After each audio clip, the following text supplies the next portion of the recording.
स्वागत है दोस्तों, आप सभी का हमारे YouTube चैनल ज्ञान बुक पर। और आज का जो टॉपिक है वो है डेटा वैलिडेशन। जैसे कि एक्सेल में हम किसी भी सेल को वैलिड कैसे कर सकते हैं, जैसे कि जो भी इनपुट है वो हमारे अकॉर्डिंग हो, आपके अकॉर्डिंग हो। तो इससे क्या होता है, डेटा वैलिडेशन कर देने से जो हमारे एरर की पॉसिबिलिटी होती है वो ना के बराबर हो जाती है। तो ये बहुत ही इम्पोर्टेंट टॉपिक है। तो अब देखिए, हमारे पास एक डेटा शीट है, छोटा सा एक मास्टर हमने बना रखा है किसी भी स्कूल का, जैसे कि रोल नंबर है और नेम है। तो इसी के बेस पे हम आपको एक डेटा वैलिडेशन सिखाएंगे। तो अब जैसे क्या है कि यहाँ पे एक मास्टर शीट बना हुआ है, किसी भी स्कूल का हो या फिर किसी भी ऑर्गेनाइजेशन का। तो मास्टर शीट उसका बना हुआ है, वहां से हमें जो भी इनपुट लेना है या फिर जो इनपुट करना है, जो डेटा शीट बनाना है, तो हमें ये जरूर ध्यान रखना है जो हमारा मास्टर शीट है उसी के अकॉर्डिंग डेटा आए। तो उसके लिए हमें क्या करना है, जैसे कि हम एक स्कूल का बना रहे हैं, तो रोल नंबर यहाँ पे कर दिया हमने और यहाँ पे नेम कर दिया। अब जैसे हम एक मार्कशीट जैसा छोटा सा शीट तैयार कर रहे हैं, तो जैसे मैथ्स है, मैथ्स में कितने नंबर आए, इंग्लिश में कितने नंबर आए और हिंदी में कितने नंबर आए। ठीक है, तो ये हमें बनाना है। ये टोटल हो जाएगा, टोटल में इन तीनों का सम आ जाएगा। अब जैसे यहाँ पे हमें एक वैलिडेशन बनाना है, तो हम क्या करेंगे कि अब रोल नंबर में अगर किसी को मैनुअली लिखना हो तो वो क्या मिस्टेक कर सकता है कि कोई अल्फाबेट छोड़ सकता है या फिर उसको अपर केस लोअर केस में भी मिस्टेक कर सकता है। वो तो थोड़ा सा लुकिंग भी गलत हो जाता है और मिस्टेक के भी चांसेस रहते हैं। तो अब हमें क्या करना है कि जिस भी पर्सन को डेटा शीट एंट्री के लिए देना है, तो हमें मास्टर शीट से वैलिड करा देना है। अब जैसे कि हम रोल नंबर को वैलिड करा रहे हैं कि जो हमारे पास जितने भी स्टूडेंट का एडमिशन हो गया है, सिर्फ उसी डेटा को सामने वाला एंटर कर पाए, उसके अलावा वो एंट्री नहीं कर पाए। तो हम रोल नंबर वाले कॉलम को वैलिडेशन में कर रहे हैं इसको। तो हम जाते हैं यहाँ पे डेटा टैब पे, और डेटा टैब में आता है डेटा वैलिडेशन। हमने क्या किया कि यहाँ पे हमने पूरे रो को सिलेक्ट कर और यहाँ पे डेटा वैलिडेशन अप्लाई करना है। हमने डेटा वैलिडेशन का यहाँ पे टैब से सिलेक्ट कर लिया। सेटिंग में यहाँ पे देखिए ऑप्शन आ रहा है एनी वैल्यू। एनी वैल्यू में क्या करेगा कि कुछ भी आप एंटर कर सकते हैं, उसमें कोई बाउंडेशन नहीं है। लेकिन अब देखिए होल वैल्यू लेंगे अगर आप, तो आप पॉइंट वाली वैल्यू नहीं लिख सकते हैं। डेसिमल वैल्यू में आप डेसिमल वाली वैल्यू लिख सकते हैं। फिर लिस्ट में क्या है कि आप कोई भी लिस्ट दे सकते हैं, आप मैनुअली टाइप करके, जैसे कि मंथ देना हो तो जनवरी फरवरी वो टाइप करके आप दे सकते हैं। डेट अगर आप वैलिड करवाते हैं तो सिर्फ आप डेट ही उस सेल में टाइप कर सकते हैं, उसके अलावा आप कुछ भी टाइप नहीं कर सकते हैं। टाइम अगर करवाते हैं आप तो सिर्फ टाइम ही आप कर सकते हैं। टेक्स्ट लेंथ अगर आप फिक्स कर देते हैं, जैसे कि अगर आपको मोबाइल नंबर टाइप करना है और आप टेक्स्ट लेंथ 10 कर देते हैं, तो कोई भी जो डेटा एंट्री करने वाला है वो अगर मिस्टेक करता है मोबाइल नंबर टाइप करने में, जैसे कि 9 नंबर टाइप कर रहा है, तो वो एरर आ जाएगा। और कस्टम में आप कुछ भी यहाँ पे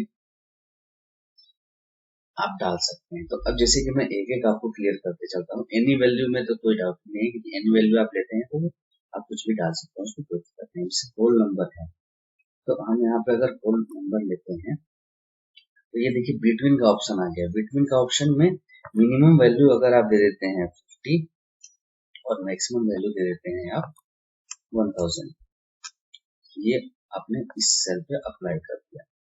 अब देखिए कि अगर आप यहाँ पे 1 टाइप करते हैं तो ये टाइप ही नहीं करने देगा, एरर दे देगा। और अगर आप 50 टाइप करते हैं तो ये अलाउ कर देगा। तो अब क्या हुआ, जैसे अब हमने क्या किया था, 50 to 1000 किया था। 1000 के बाद 1001 को ये अलाउ नहीं करेगा। तो ये देखिए यहाँ पे मैसेज भी शो कर रहा है, this value you entered is not valid, क्योंकि हमने इस कॉलम को वैलिडेशन के थ्रू लॉक कर दिया है। और मैसेज शो कर रहा है a user has restricted value that can be entered into the cell. इस मैसेज को आप कस्टमाइज भी कर सकते हैं। जो भी आपको मैसेज अलाउ कराना है, यहाँ पे शो कराना है, वो आप कर सकते हैं। जैसे कि अभी हम इस पूरे कॉलम को सिलेक्ट कर लिए, डेटा वैलिडेशन में जाए। अब यहाँ पे देखिए कि हमने जो फॉर्मूले लगा रखे हैं वो यहाँ पे आ गया डेटा वैलिडेशन पे जाते ही। अब आपको एरर मैसेज अगर शो कराना है तो वो यहाँ पे आप मैसेज डाल सकते हैं कि यहाँ पे एरर हो जाए और मैसेज जो है वो ये मैसेज शो हो जाए, प्लीज एंटर वैलिड नंबर यहाँ पे बिटवीन 50 to 1,000। जो भी आपने यहाँ पे वैलिडेशन दे रखा है तो वो आप यहाँ पे मैसेज शो करा सकते हैं। तो अब जैसे क्या होगा कि सामने वाले को मालूम चल जाए, जैसे इस सेल पे कोई सिलेक्ट करता है तो वो सामने वाले को मालूम चल जाएगा कि इस सेल में जो वैल्यू इंटर करनी है वो क्या करनी है।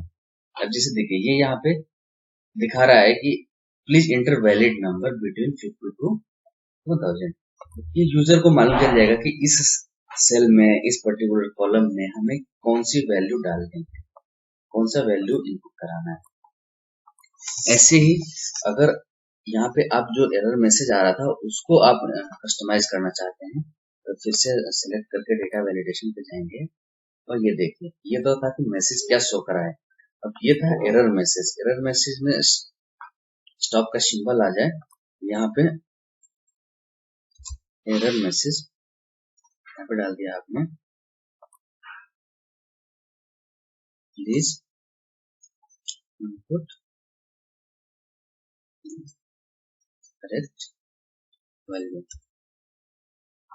ये ओके कर दिया। तो अब ये क्या होगा कि जैसे ही यूजर है, पहले तो उसको मैसेज शो कर दिया please inter valid number between 50 to 1,000।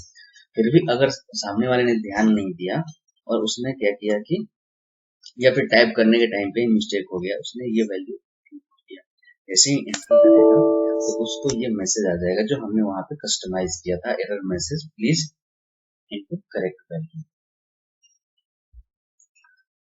तो आपने वैलिडेशन अप्लाई कर लिया। उसके बाद अगर आपको रिमूव करना है तो आप इसमें डेटा वैलिडेशन में जाके और फिर आप डेटा वैलिडेशन रिमूव भी कर सकते हैं। वहां से क्लियर ऑल करके ओके कर देंगे तो वो डेटा वैलिडेशन रिमूव हो जाएगा। तो अभी ये हो गया दूसरा पार्ट होल नंबर पे। अब डेसिमल नंबर, होल नंबर में क्या होगा कि अगर आप होल नंबर से वैलिड कर देंगे तो उसमें आप पॉइंट वाली वैल्यू नहीं लिख सकते, 1.5 नहीं लिख सकते, तो जो पॉइंट वाली वैल्यू है वो नहीं लिख सकते आप। और डेसिमल में अगर आप वैलिड कर देते हैं तो आप डेसिमल वाली वैल्यू ही लिख पाएंगे, उसमें होल नंबर नहीं लिख पाएंगे। जैसे कि अभी हम देखिए इस तरीके से हम होल, यहाँ पे हम देखिए ट्राई कर लेते हैं डेसिमल वाली वैल्यू का। डेटा वैलिडेशन पे गए और यहाँ पे हमने सेलेक्ट कर लिया डेसिमल वैल्यू। यहाँ पे भी आप बिटवीन में डाल सकते हैं, जैसे कि 1 to 50 कर दिया हमने। अब यहाँ पे देखिए आप 1 to 50 में आप 1, 1.5, 1.1 ये अप्लाई कर सकते हैं आप। अब यहाँ पे अप्लाई नहीं कर सकते थे, तो इसमें क्या होगा कि हम अगर डेसिमल अलाउ करते हैं तो जहां से जहां तक के हम नंबर्स को सिलेक्ट करेंगे तो वही वाली वैल्यू आएगी। अब जैसे हमने यहाँ पे डेटा वैलिडेशन लगाया तो हमने यहाँ पे होल नंबर भी सिलेक्ट किया था, 1 to 50 दिया, तो ये क्या है कि होल नंबर भी अलाउ करा रहा है। अगर यहाँ पे हमने 1.1 to 1.9 कर दिया, इसके बीच की वैल्यू ही चाहिए हमें, तो अब ये क्या करेगा कि यहाँ पे 1 को भी अलाउ नहीं करेगा। पहले से टाइप किया हुआ था इसलिए वहां पे शो कर रहा है, लेकिन अब अगर हम टाइप करते हैं यहाँ पे तो ये अलाउ नहीं करेगा। और जैसे देखिए हम यहाँ पे होल नंबर डाल रहे हैं फिर भी ये अलाउ नहीं कर रहे हैं, क्योंकि हमने इसको वैलिड किया है 1.1 से 1.9 तक। अगर हम यहाँ पे 1.5 वैल्यू देते हैं तो वो अलाउ कर देगा। तो ये हो गया डेटा वैलिडेशन का दूसरा डेसिमल वैल्यू। अब देखते हैं डेटा वैलिडेशन का तीसरा ऑप्शन,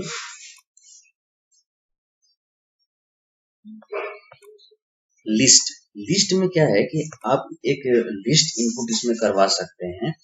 जैसे कि मैंने आपको बताया शुरू में कि अगर किसी स्कूल का रोल नंबर है तो यहाँ पे रोल नंबर के लिए हम इस कॉलम को वैलिडेशन कराते हैं। तो वो क्या करेगा कि उसी जो भी रोल नंबर का लिस्ट है ना उसके अलावा वो इनपुट नहीं लेगा। जैसे कि मैं इस डेटा सेल को डिलीट करके यहाँ से वैलिडेशन हटा के और आपको लिस्ट वाला वैलिडेशन दिखाता हूँ। हमने इस पूरे कॉलम को सेलेक्ट कर लिया और यहाँ पे डेटा वैलिडेशन लगाएंगे। डेटा वैलिडेशन यहाँ पे हमने लिस्ट ले लिया। लिस्ट पे अब ये ऑप्शन पूछता है कि सोर्स क्या है आपका, मतलब कि जो मास्टर डेटा है वो कहाँ पे है। तो हम यहाँ पे देखिए एरो बना हुआ है सोर्स के लिए, हम इस पे क्लिक करेंगे तो ये पूछेगा कि वो लोकेशन कहाँ है। तो अगर आपकी सेम शीट में है तो वो आप डेटा यहाँ से ऐसे सेलेक्ट कर लेंगे। देखिए यहाँ पे पूरा एड्रेस आ जाता है सेल का। अगर वो डेटा किसी दूसरी शीट में है तो उस शीट पे जाएंगे आप, और जैसे यहाँ पे हमने देखा कि ये रोल नंबर है, अब जहां तक है वहां तक आप ले सकते हैं। लेकिन अगर और कोई नया स्टूडेंट आ गया, ऐड हो गया इसमें, तो उस केस में क्या होगा कि जहां तक हमने वैलिडेशन के लिए सेलेक्ट कर रखा है उसके बाद का जो रोल नंबर है वो इनपुट करेंगे आप मास्टर शीट में, तो वो वैलिडेशन के अंडर में नहीं आएगा। तो हमें क्या करना है कि हमें यहाँ से सिलेक्ट करना है और पूरा इस कॉलम को सिलेक्ट कर लेना है। इससे क्या होगा कि जैसे जो मास्टर डेटा इनपुट करने वाला है वो जैसे ही मास्टर में डेटा इनपुट कराएगा आगे की रो में, तो वो ऑटोमेटिक हमारे डेटा वैलिडेशन में आ जाएगा। जैसे कि हमने देखिए यहाँ पे शीट 1 से डेटा लिया हुआ है और A2 से लेकर के ये पूरा जो कॉलम नंबर है, सेल नंबर है, यहाँ तक हमने ले लिया और यहाँ से इन करा दिया हमने। देखिए ये डेटा सोर्स हमारा ये हो गया। उस जहां से हमने ये सेल एड्रेस लिया हुआ है, ये भी जो सेल एड्रेस है, इस सेल के अंडर जितने भी डेटा आएंगे उसको ये इनपुट करने के लिए अलाउ करेगा, इसके अलावा कुछ भी अलाउ नहीं करेगा। अब हमने देखिए यहाँ वैलिडेशन लगा दिया, अब देखिए यहाँ पे एक एरो शो हो गया लिस्ट में, ये एरो शो हो गया। अब जो भी वहां पे डेटा पहले से इनपुट है, देखिए यहाँ पे इनपुट है मास्टर शीट में हमारा डेटा वो है 12 तक, रोल नंबर DPS001, ये 12 तक इनपुट है। तो ये क्या हुआ कि यहाँ पे देखिए डेटा वैलिडेशन आ गया। अब इसके अलावा आप एंट्री नहीं कर सकते। जैसे कि आप यहाँ पे इनपुट करने वाले को मालूम नहीं उसने 145 ये तो रोल नंबर है ही नहीं है, इसमें वैलिडेशन हमने किया नहीं, तो वो क्या अलाउ नहीं करेगा। तो इस लिस्ट से सामने वाला सिलेक्ट करेगा। तो इससे क्या होगा कि अब रोल नंबर में एरर के जो चांसेस हैं वो 0% हो जाएंगे, एरर हो ही नहीं सकता। ऐसे ही आप नेम में भी वैलिडेशन लगा सकते हैं कि जो हमारे डेटा शीट है उसी में से नाम आए। और ये काम अब रोल नंबर डालने के बाद ये काम आप VLOOKUP के थ्रू भी कर सकते हैं कि इस रोल नंबर के सामने जिसका नाम है वो यहाँ पे कैसे आ जाए, तो वो VLOOKUP के थ्रू भी कर सकते हैं। आगे हमारा वीडियो VLOOKUP पे आएगा तो उसमें आपको क्लियर हो जाएगा कि आप ऑटोमेटिक कैसे डेटा वहां से रिट्राइव कर सकते हैं। तो ये तो हो गया लिस्ट का डेटा वैलिडेशन। अब आ जाते हैं लिस्ट में, आप नेम वाला भी एक बार ट्राई करके देख लीजिएगा तो आपका एक एग्जांपल भी क्लियर हो जाएगा। अब देखिए इसके बाद लिस्ट के बाद आता है डेट। डेट में भी आप अगर फॉर्मेट डेट सेलेक्ट करके या फिर डेट में बिटवीन भी ले सकते हैं, तो उसके अलावा वो इनपुट नहीं कराएगा। जैसे कि हमें सिर्फ 2022 के डेटा एंट्री करने हैं तो हम 23 सिर्फ 22 वाले से वैलिड कर देंगे। फिर अगर हमें 2023 का एंट्री करना है तो 23 पे वैलिड कर देंगे। तो उससे क्या होगा कि मिस्टेक के चांसेस खत्म हो जाएंगे। अब जैसे देखिए यहाँ पे बिटवीन डेट स्टार्ट ले लिया और बिटवीन डेट एंड ले लिया, इसके अलावा ये डेट अलाउ ही नहीं करेगा। तो ये हो गया डेट का। अब आते हैं, इसके बाद आता है डेटा वैलिडेशन। और यहाँ पे देखिए टाइम आ गया। टाइम का भी वही है, जैसे कि मान लीजिए कि आप इन और आउट का करवाना चाहते हैं, कोई भी स्टूडेंट है या फिर कोई भी ऑर्गेनाइजेशन है, वहाँ पे स्टाफ के इन आउट का टाइमिंग करना है, तो उसमें आप कर सकते हैं कि भाई 9 बजे जो आए उसका तो इन हो, उसके बाद वो आए ना तो उसका वैलिड नहीं हो, तो एटलीस्ट वो वो जहाँ पे जो एचआर बैठा हुआ है या फिर जो भी सिक्योरिटी गार्ड बैठा हुआ उसको इन्फॉर्म करेगा, तो वो एक्चुअल टाइम लिख देगा। तो इससे क्या होगा कि वो आइडेंटिफाई हो जाएगा कि ये आदमी लेट आया था या फिर पहले आया था। वो सारी चीजें इसमें आप कर सकते हैं। उसके बाद टेक्स्ट लेंथ, देखिए टेक्स्ट लेंथ मैं दिखाता हूँ आपको। जैसे टेक्स्ट लेंथ है, हमने यहाँ पे क्या किया कि मिनिमम, देखिए यहाँ पे भी 3-4 ऑप्शन आते हैं, minimum, not, between, equal to, equal, not equal, greater than, less than. तो ये आप एक एक करके अप्लाई कर सकते हैं, आप प्रैक्टिस कर सकते हैं। जैसे हमने मोबाइल नंबर का मैंने बताया था, जैसे इक्वल टू, हमने क्या किया, टेक्स्ट लेंथ 10 कर दिया और यहाँ पे ओके कर दिया। अब जैसे इस सेल को, अभी मैंने पूरे रो को सिलेक्ट नहीं किया था, सिर्फ इस सेल को सिलेक्ट किया था, तो इस सेल पे हमने टेक्स्ट लेंथ 10 किया। अब टेक्स्ट लेंथ क्या होता है कि एक एक स्पेल को काउंट करता है, ये एक एक स्पेलिंग को काउंट करता है। तो जैसे, या फिर एक एक नंबर को काउंट करता है, जैसे 1 2 3। अब इसका जो टेक्स्ट लेंथ है वो 3 है, नहीं, अब इसका जो टेक्स्ट लेंथ है 4 है। तो अब 4 अभी तक हुआ, हमने क्या किया, एंटर किया, तो हमने 10 तक किया था वैलिड, तो ये अब मोबाइल नंबर में रॉन्ग माना जाएगा। तो यहाँ पे क्या करना है कि हमें 10 का जो टेक्स्ट लेंथ है वहां तक नंबर डालने रहेंगे, जैसे कि 3 7 2 5, काउंट कर लीजिए, तो 4 6 तो 8 तो 10, तो ये हो गया 10 टेक्स्ट लेंथ की। कोई भी एक नंबर है, कोई भी एक वैल्यू है, वो यहाँ पे अलाउ करेगा, इसके अलावा अलाउ नहीं करेगा। अब जैसे ही कोई नाम लिखते हैं आप, जैसे ABCD, ये आपने लिखा, तो ये भी 10 टेक्स्ट तक अलाउ करेगा, इसके अलावा अलाउ नहीं करेगा। तो ये होता है टेक्स्ट लेंथ की वैलिडेशन करने के लिए।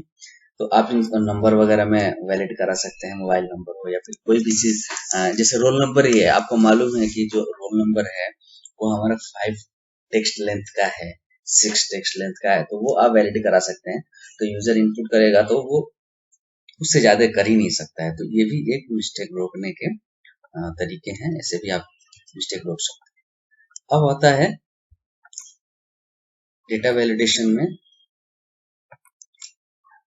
यहाँ पे टेक्स्ट लेंथ के बाद आता है कस्टम। कस्टम में जैसे क्या है कि यहाँ पे आप क्या कर सकते हैं, कस्टमाइज डेटा डाल सकते हैं। हमने इस सेल को सेलेक्ट किया, डेटा वैलिडेशन में है और कस्टम ले लिया यहाँ से। तो अब कस्टम में क्या होगा कि आप अपने हिसाब से यहाँ पे इनपुट करा सकते हैं, कोई फॉर्मूला हो, कोई लिस्ट हो, वो यहाँ से आप ले सकते हैं। तो ये एक बार प्रैक्टिस करिएगा। अब यहाँ पे मैं, जैसे कि ये मैं आपको दिखा देता हूँ, जैसे यहाँ पे हमने 10 स्टूडेंट का बनाना है, तो हमने डेटा वैलिडेशन लगाया और यहाँ पे हमने क्या किया कि नंबर सिलेक्ट कर लिया। नंबर इसलिए ले रहे हैं कि हम जैसे मार्कशीट बना रहे हैं, तो भाई अगर हमारा 100 मार्क्स का कोई सब्जेक्ट है तो मैक्सिमम उतना ही आएगा, उससे ज्यादा तो आएगा नहीं। तो हम इस पूरे सेल को क्या करेंगे, वैलिड कर देंगे। और 0 से कम होगा नहीं, तो मिनिमम वैल्यू हमने 0 ले लिया और मैक्सिमम ले लिया 100। अब जैसे किसी भी स्टूडेंट का मार्कशीट बनाना है, रोल नंबर यहाँ से हमने सिलेक्ट कर लिया, ये लुकअप के थ्रू आपने नाम उठा लिया यहाँ से। अभी हमें मालूम नहीं है ये लुकअप, अगले वीडियो में मालूम चलेगा। तो यहाँ पे हम देखेंगे, मैनुअली लिख देंगे नाम। ये भी आप वैलिडेशन के थ्रू ला सकते हैं। यहाँ पे देखिए कोई हमने दूसरा वैलिडेशन लगाया था, इसलिए वैल्यू अलाउ नहीं कर रहा है, तो हमें यहाँ से वैलिडेशन हटाना रहेगा।